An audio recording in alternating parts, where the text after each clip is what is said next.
अस्सलाम वालेकुम दोस्तों, उम्मीद रखां तो सब दोस्त खैर खैर सां हूंदा ऐं ख़ुशि हूंदा।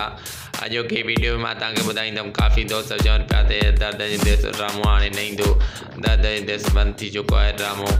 उन लाइ मां हीअ वीडियो नंढिड़ो ठाहियो आहे त उन्हनि दोस्तनि खे मां हिन ड्रामे जी मालूमात ॾेई सघां त हीअ ड्रामो कॾहिं ईंदो, KTN ते या कुझु मसइलनि जे हिसाब सां हीअ ड्रामो KTN ते न अची सघियो आहे। अॼु सभु कोई नई वीडियो में मां तव्हांखे ॿुधाईंदुसि। पर दोस्तों हिकु असांजी रिक्वेस्ट आहे, जेकॾहिं तव्हां असांजे चैनल अलीरज़ा मैसर यूट्यूब ते पहिरियों चकर नवां आहियो त महिरबानी करे असांजे चैनल खे सब्सक्राइब कयो, लाइक कयो, शेयर कयो ऐं कमेंट कयो। हलूं था वीडियो जी तरफ़।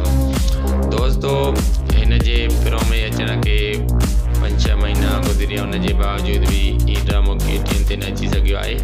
दोस्तों मां तव्हांखे ॿुधाईंदो हलां त हीअ ड्रामो तव्हां सम्झंदा हूंदो त बस रिकॉर्डिंग थी त उन खां बाद 2-3 ॾींहंनि में हीअ ड्रामो अची वञे।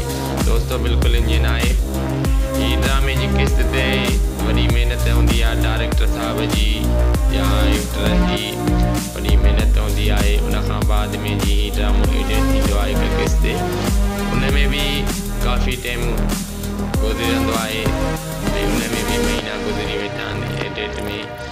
उन वजह सां बि हीअ ड्रामो एडिट हिन वक़्तु हले पियो।